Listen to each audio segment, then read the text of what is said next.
바네프 목사님이 세계 2차 대전 당시에 히틀러 암살을 계획하는 암살단에 소속해 있었다는 명목으로 잡혀서 감옥에 들어갔다가 연합군이 들어오기 바로 전날에 교수형에 처해 죽었습니다.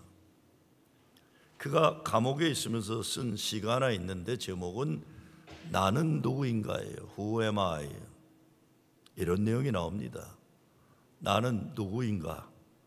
사람들은 종종 말하길 내가 감방에서 걸어 나올 때 마치 송의 영주가 자기 송에서 나오듯 침착하고 활기차고 당당하다고 한다. 나는 누구인가? 사람들은 종종 말하길 내가 간수들에게 말을 건넬 때 마치 내가 명령하는 사람인 양 자유롭고 다정하고 분명하다고 말한다. 나는 누구인가? 사람들은 또 말하기를 마치 내가 승리에 익숙한 사람인 양 불행한 나날들을 견디면서 평화롭고 미소를 지으며 자연스럽다고 한다. 내가 누구인지 오 하나님 당신께서는 알고 계십니다. 나는 하나님의 것입니다. 나는 당신의 것입니다. 사도 바울도 보네파와 같은 상황입니다.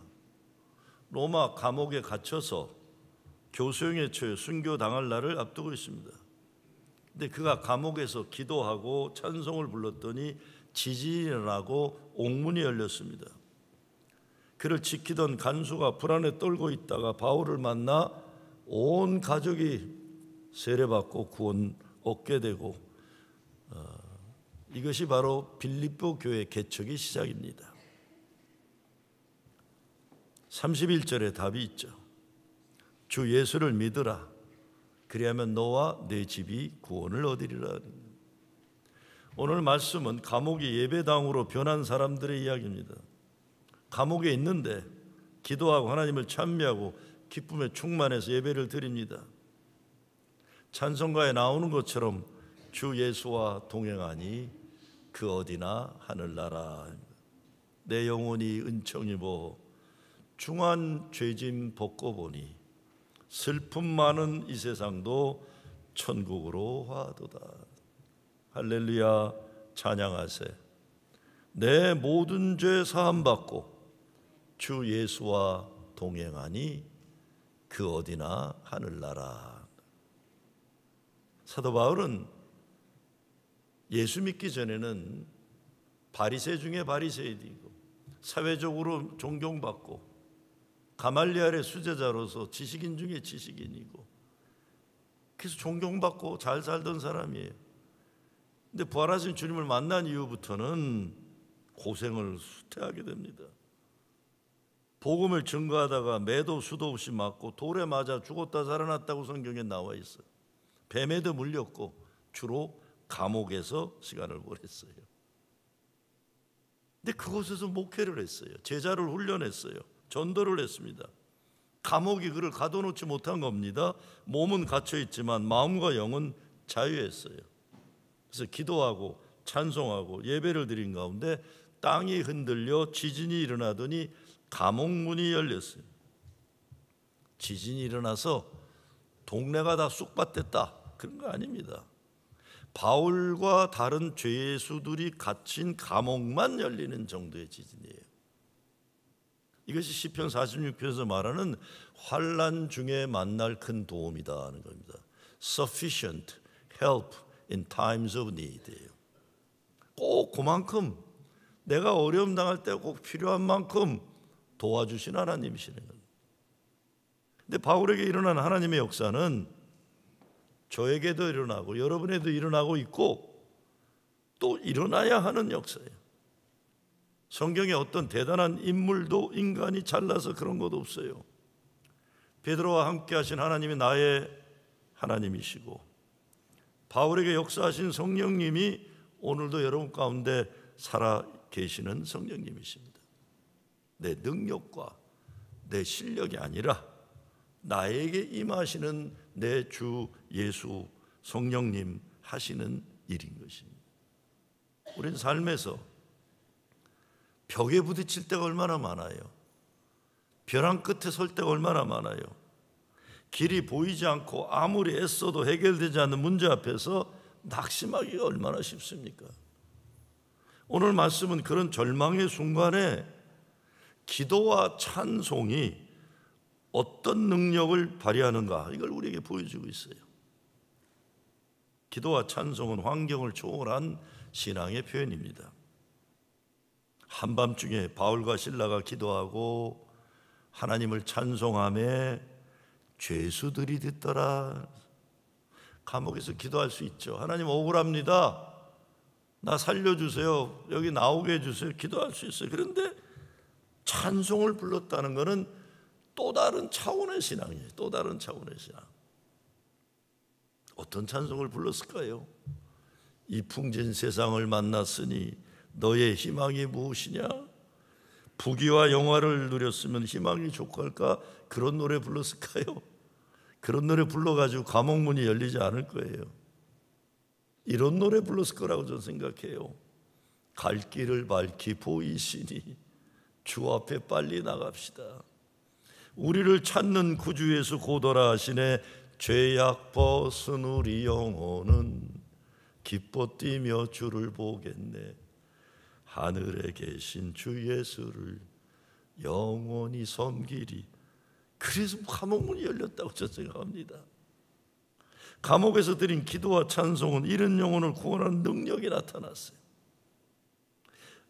옥토가 흔들리고 문이 다 열리고 사람들이 매인 것이 벗어지니라, 이렇게 말씀합니다.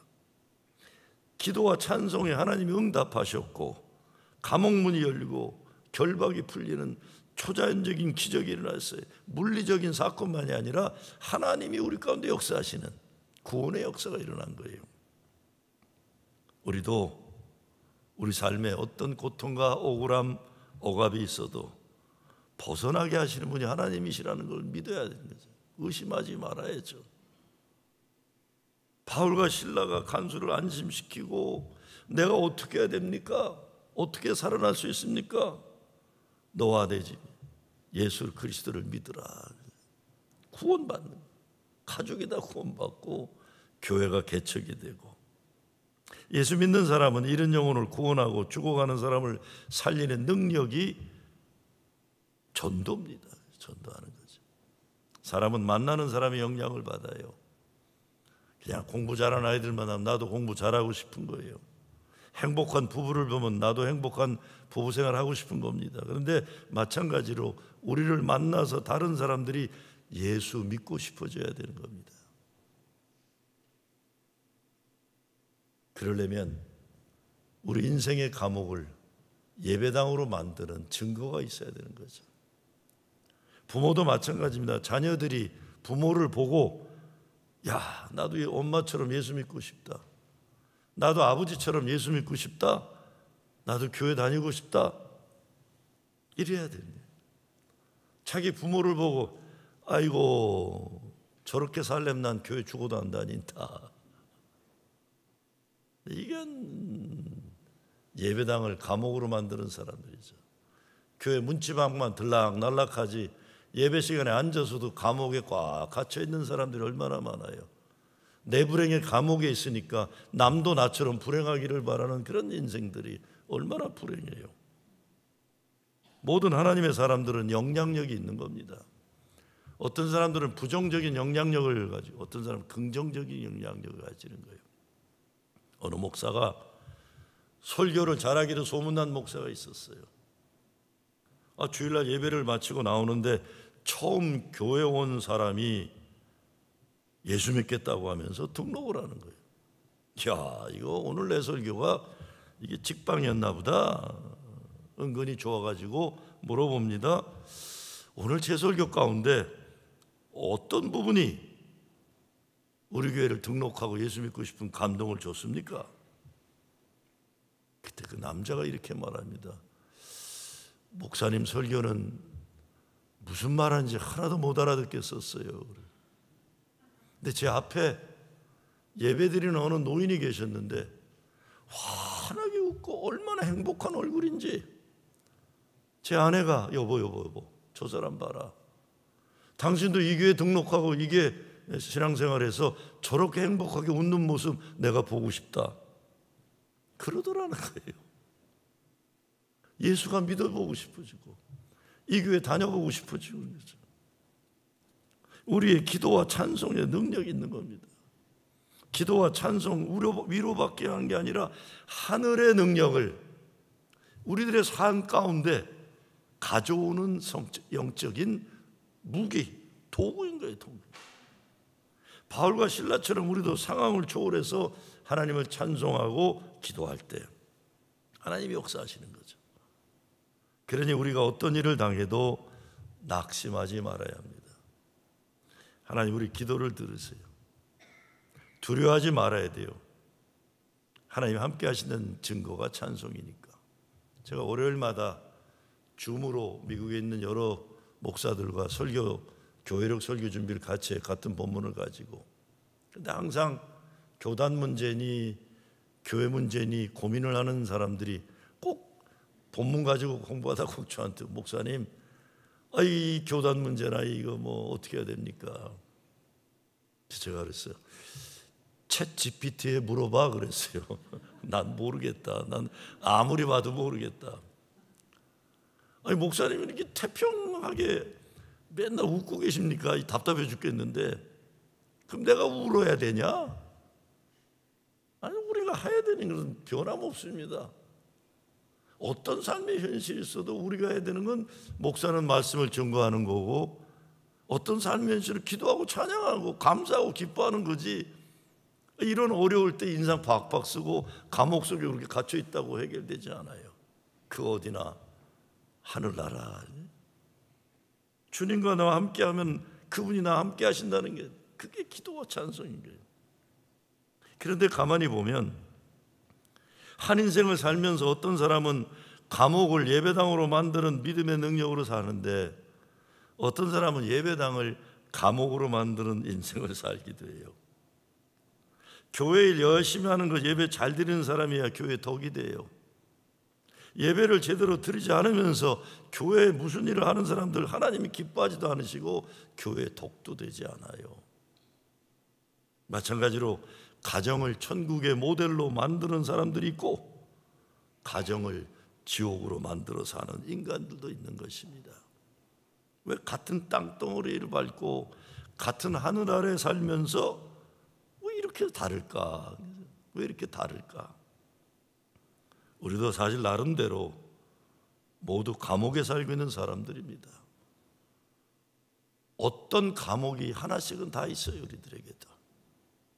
우리는 세상에서 가장 잘 산다는 미국에 살고 있어요. 근데 미국이 살기 좋다고 하지만 이렇게 살기 좋은 나라에 천하의 불행한 현실을 살아가는 사람이 얼마나 많아요. 샌프란시스코 근교에 저도 가봤는데 저렇게 이렇게 좋은 동네가 있나? 그 동네가 미국에서 살기 좋은 곳 가운데 10번째 안에 들어가는 진짜 좋은 부자 동네예요. 근데 그 동네 행복지수가 빵점이에요. 바닥이야 바닥. 왜 그런지 분석을 했더니 인생이 지루해서라고 하는 답이 제일 많았다고 해요. 인생이 지루해서. 이게 한마디로 지루해서라고 그러지만 그래서 정신상담을 받는 사람들이 그렇게 많대요. 그 문제로 인한 인생의 무료함, 무의미. 여러분 우리 교인들 보면요, 아침 새벽부터 저녁 늦게까지 열심히 힘들게 일하는 분들 그 시간 쪼개워서 예배도 잘 드리고 말씀 묵상도 하고 새벽기도 나오고 수요배도 나오고 가정에서 아이들도 열심히 키우고 살아가요. 손톱만큼도 인생 지루하다는 말 안 해요. 인생 포기하고 싶다는 말 하지 않아요. 열심히 살아요. 오히려 좋은 동네 잘 사는 사람들 가운데 인생에 대한 좌절과 절망이 많다. 이게 도대체 무슨 일이에요? 제가 말씀드렸죠. 2주 전에 스위스 알프스 산상 집회라고 가서 스위스 사는 분들한테 집회를 하면서 첫 이야기가 난 도대체 여러분에게 무슨 설교를 할지 모르겠다고 그랬어요. 세상에 제일 부자 나라에다가 알프스처럼 자연환경이 천하에 제일 좋은 여기 사는 여러분이 무슨 문제가 있겠냐. 이거 목사로서는 좀 난감하다 그랬어요. 여러분 문제 없죠? 그러더니 씩 웃더라고 다들이요. 근데 예배를 마치고 나오는데 몇몇 분이 저한테 그랬어요. 목사님 그거 아세요? 스위스에 제일 많은 의사가 어떤 의사인 줄 아세요? 그래요. 스위스에 제일 많은 의사가요, 뭐 내과 의사, 무슨 뭐 안과 의사 다 있잖아요. 이 모든 의사와 50% 이들과 똑같은 비례로 스위스의 전체 의사 가운데 50%가 정신과 의사래요. 난 그게 말이 되는 소리를 하냐 그랬어요. 목사님, 우리가 이런 말 세상에 알리진 않지만 이 나라에 제일 많은 의사는 정신과 의사입니다. 그래요. 여러분 이해가 되세요? 참. 그런데 어저께 제가 신문인지 인터넷인지 모르겠어요. 뉴욕시에서 가장 평균 수명 라이프 익스펙트라고 그랬어요. 그러니까 평균 수명이 제일 높은 것이 어딘 줄 아세요? 롱아일랜드, 맨하탄, 스테튼 아일랜드 뭐 다 있잖아요. 라이프 익스펙턴시, 그러니까 장수 제일 많이 하는 동네가 어디 같으세요? 김국회 권사님, 어제 내가 말씀드렸구나. 중보기도 팀에서 프로싱이래요. 프로싱. 이게 잘못 읽었나? 말이 안 되는 소리가 어디 있어 이거. 뉴욕 전체에서 평균 생명 이게 제일 사는 데가 여기래요. 가만히 보니까 말이 돼요. 여기 있는 분들은요 70이 되건 80이 되건 90이 돼도 빨리빨리 막 다니세요. 막 뭐 우리 권사님 한 분은 어느 문제 뭐 때문에 안 와서 왜 안 오셨냐 그랬더니 룸바 댄스 배운데 80 할머니가. 룸바? 그게 뭔지 모르겠어요. 열심히 살아요. 아침 새벽부터. 아유, 난 이런 동네 처음 봐요. 제가 어제 손님들이 와서 이 프로싱 다운타운에 이 저 만두집을 가야 됐어요. 그래서 걷기는 좀 머니까 저 프린스 로드 쪽이라서 차를 타고 데려다 놓고는 파킹한다고 차 탔다 어디로 왔는지 아세요? 교회로 돌아왔어요. 파킹할 데가 없어. 그래서 다시 갔다가 걸어서 다시 와서 차 가지고 또 비갔어. 그래서 건강한 거야 보니까 다. 그것만이 아니에요. 프로싱에 있는 교인들 얼마나 열심히 또 싸워요. 이거 치매 안 걸리는 이유가 거기 있어. 우리는요 치열하게 살아요. 치열하게. 그런데 가만히 보세요. 난 진짜 신문 보고 깜짝 놀랐어요. 뉴욕 전체에서 제일 오래 장수하는 동네가 프로싱이에요. 프로싱. 스위스가 아니에요. 스위스가 콜로라도가 아니에요. 샌프란시스코가 아니에요. 어디? 프로싱이에요. 제가 목회 40여 년 하면서 90 넘고 100세 넘는 분들 장례식은 프로싱에 와서 해본 거예요. 참 그게 참 신기하다. 신기하다. 그런데 이 미국이란 이런 좋은 나라가, 아이고, 저는 요즘에 이 트럼프 대통령 만나면 해주고 싶은 말이 있어요. 이거 딴짓하지 말고 뉴욕 버스 정류장이나 기차 종점에 가면 싸구려 마약 때문에 인생 망가진 인간들이 얼마나 많은지 몰라요. 뉴욕은 말할 거 없어요. 필라델피아 가면 요즘 미국의 큰 문제예요. 싸구려 마약 이름이 있더라고요. 무슨 피자 들어가는 건가 하는데 싸구려 마약을 먹고 젊은이들을 다 이러고 좀비처럼 걸어다니는 동네가 필라델피아가 좀 난리예요. 나는 내가 우리 트럼프 대통령 만나면 관세 전쟁 이런 거 하지 말고 마약과의 전쟁하라고 얘기해 주십시오. 중국과 싸워 이기겠다고 관세 전쟁에서 결과는 미국 경제 어렵고 지금 물가가 얼마나 오르는지 요즘에 웬만한 소매상 다 문 닫고 있어요. 국민들이 어려움 당하고 있어. 진짜 싸워야 될 거하고 싸워야 돼. 싸우지 말아야. 그게 뭐예요? 지난주가 하버드 대학 유학생 못 받는다고 그랬어요. 앞으로 이제 신학생도 안 오고 거기만 못 받는지 유학생들 미국에 안 와요. 그런데 여러분, 미국이 왜 옛날부터 유학생을 받았겠어요? 미국이 착하고 선한 나라라서가 아니에요. 기독교 국가라서가 아니에요. 미국이 유학생을 받은 이유는 이기적인 목적이 있는 거예요. 세계의 유능한 지식인들과 기술을 가진 사람들을 여기에 유치하는 거예요. 그리고 또 자기 나라로 돌아간다 하더라도 미국에서 공부한 사람들은 당연히 미국과 가까운 관계를 맺고 사는 거예요. 그런 사람이 대통령이 된 미국과 친한 거예요. 여러분, 미국이 언제부터 발전이 크게 됐습니까? 2차 대전이 끝나고 나치 독일을 피해서 미국에 온 유대인 과학자들, 독일 과학자들, 음악가들, 미술가들, 각 분야의 지식인들이 다 미국으로 왔어요. 그것만이에요? 언제부터 미국의 항공과학이 세계를 제패합니까? 소비에트 유니언, 소련이 붕괴되면서 소련의 유능한 과학자들이 10만 불 월급 준다니까 다 미국으로 왔어요.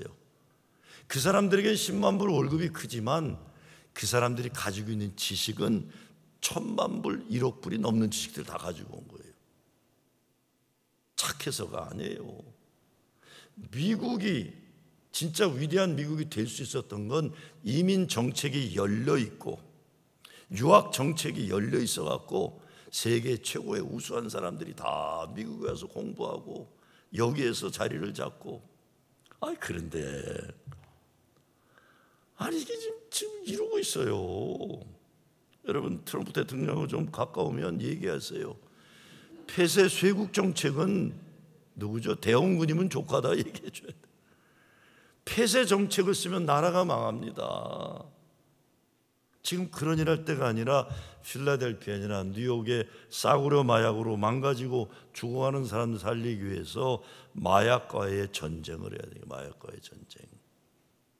감옥은요, 소망이 없는 것입니다. 감옥은 죽음의 위협을 받고 있는 건데, 그런데 여기에서 바울은 자유를 누렸고 미래 교회 지도자들을 양육했고 기독교 신앙의 체계를 만들었고 감옥에서 은혜를 체험했고 감옥에서 예배드리면 하나님께 영광을 돌리는 사람을 세상에 어찌지 못한다는 거예요. 내가 사실 이민정책 얘기하지만요, 제가 얼마 전에 들었어요. 요양원에서 제일 노인들을 잘 돌보는 사람들이 필리핀에서 온 간호사들이래요. 필리핀. 미국이 착해서 간호원들 하는 거예요. 미국에서 이 의료계를 움직이는 사람들이 한국에서 온 의사들, 한국에서 간호원들, 다른 나라에서 온 간호원 의사들이 같이 지켜주니까 미국 의사 이게 병원도 운영이 되는 거지. 자꾸 가로막으면 이 나라 큰일 나는 거니까. 다시 말씀드리자면 누구죠? 트럼프 대통령 만나면 좀 얘기 좀 해주세요. 얘기 좀. 나는 관계가 전혀 없어갖고 저는 문재인 대통령하고도 관계도 없고 이재명 씨 본 적도 없으니까 저는 관계가 아무도 없으니까 여러분이 좀 대통령 되는 사람들에게 그런 얘기를 해주세요. 근데 감옥은 어디에나 존재해요. 마음이 감옥된 사람 얼마나 많아요. 우리 가정이 감옥일 수도 있고 안타깝지만 교회도 감옥일 수 있어요. 가정도 교회도 기도하고 찬송하는 성도들이 있으면 예배당이고 기도와 찬송이 없는 사람들이 가득하면 이 감옥이에요. 예배당 아무리 멀쩡하게 잘 건축하고 관리한다고 해도 하나님께 올려지는 기도가 없고 찬양이 없는 교회, 감옥이 될 수 있는 겁니다. 삶의 현실이 사람을 만들기도 하지만 믿음의 현실이 현실을 바꾸기도 하는 것입니다. 나를 만나면 멀쩡하던 사람들이 서로 미워하게 되고 싸우고 불평불만하고 그러면 나는 감옥을 만드는 사람이에요. 내가 나타나면 사람들이 싸우다가도 사랑하고 분쟁이 있던 곳에 평화가 이루어지고 그러면 감옥을 예배당으로 만드는 사람이에요. 바울은 감옥에서 인생을 좌절하고 불평하고 원망하지 않고 기도했어요. 뭐라고 기도했을까요? 하나님, 감옥이 나를 묶지 않고 내가 감옥의 권세를 풀게 하여 주시옵소서. 그리고 이런 찬송 또 불렀을 거예요. 주 예수 믿는 힘으로 온 세상이 이기네. 믿음이 이기네. 믿음이 이기네. 주 예수를 믿는 믿음이 온 세상이 이기네. 땅이 진동하고 옥문이 열리고 사슬이 풀리고 간수가 회개하고 온 집안이 구원받고 주 예수를 믿으라. 그리하면 너와 네 집이 구원을 얻으리라. 기도는 하나님과 교통하는 것입니다. 그러니까 기도하는 그 자리는 하나님과 통하는 하늘문이 열리는 곳이에요. 살다가 막힐 때가 얼마나 많아요. 내가 감옥에 갇혀 있는 것처럼 내 앞을 가로막는 현실이 얼마나 많은지 몰라요. 근데 사방팔방에 막혀 있을 때 인생을 불평 원망하지 않고 하늘을 보면 하늘이 뻥 뚫려 있는 거예요. 그 자리에서 감사하고 기뻐하고 하나님께 기도하면 하나님 축복의 통로가 되는 것입니다. 25절에 보면 밤중쯤 되어 기도하고 참여했다 그래서 시편에 밤중에 노래하게 하신 하나님을 찬양해요. 인생의 깊고 어두운 밤, 영혼의 어두운 밤에 내 입술에 노래를 담아주신 하나님 그랬어요. 그분이 기도하게 하신 거예요. 그렇게 되니까 불평과 원망과 좌절의 자리가 감사와 찬양과 은혜의 자리가 되는 거예요. 바울은요, 부활하신 주님 만나기 전에는 예수쟁이들 잡아 죽이는 일 열심히 했어요. 그런 자기는 믿음 좋다는 하나님 가깝다는 종교적 열정이지만 미움과 증오의 감옥에 갇혀있던 사람이에요. 그런데 이 사람이 절정에 이르러요. 스데반을 잡아 죽이기 위해서 끌어다 놨고 사람들에게 돌로 쳐 죽이라고 하는데 외투를 입고 있으면 불편하니까 돌을 들고 있는 사람들의 외투를 사울이 들고 있었다. 사도행전에 나오는 거예요. 그러니까 모든 스데반 죽이는 일을 계획하고 실행에 옮기고 마지막에 돌은 딴 인간들에게 맡기고 그 사람들 돌 잘 던지도록 외투를 들고 있었어요. 근데 무슨 일이 일어납니까? 돌에 맞아 죽어가면서 스데반이 하늘을 향해 웃었다고 돼 있어요. 미소를 지었어요. 그래서 뭐라고 합니까? 하나님, 저들의 죄를 용서하여 주시옵소서. 저들이 하는 일을 저희들은 모릅니다. 충격받은 거예요. 사울이죠 그땐. 아니 나는 하나님 잘 믿는다고 하는데 사람 죽이는 일에 열심이고 증오감과 미움이 가득 찬데 저 인간은 죽으면서도 어떻게 행복할 수 있을까? 그거를 가슴에 담고 괴로워하다가 다메섹으로 가서 예수쟁이들 잡아 죽이러 가다 꼬꾸라진 다음에 부활하신 주님 만나잖아요. 비로소 주님 만남으로 종교적인 미움의 증오감에서 자유를 얻게 되는 겁니다. 예수 잘 믿는다고 하면서 부활하신 주님 만나기 전에 바울 같은 사람들이 얼마나 많습니까? 자기 열심히 특심이어서 사람 잡는 일, 교회 무너뜨리는 일 열심히 하면서 하나님을 한다고 생각하는 사람들 얼마나 많아요. 자기가 감옥에 갇힌 인생 사니까 다른 사람들도 다 그 불행의 감옥에 다 집어넣고 싶은 거예요. 근데 바울은 감옥에서 감사하는 생활을 했습니다. 감사하는 생활을.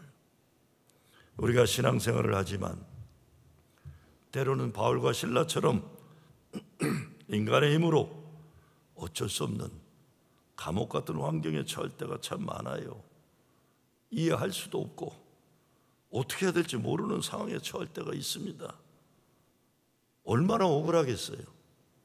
하나님 왜 날 이웃에 보내셔서 하나님이라는데 감옥에서 죽게 만드십니까? 원망할 수 있는데 바울은 감사하고 찬양하고 기도했다. 원망하고 분노하고 절망하는 것도 나의 의지적인 선택입니다. 난 이렇게 살겠다는 거예요. 감사하고 기뻐하고 기도하는 것도 나의 의지적인 선택이에요.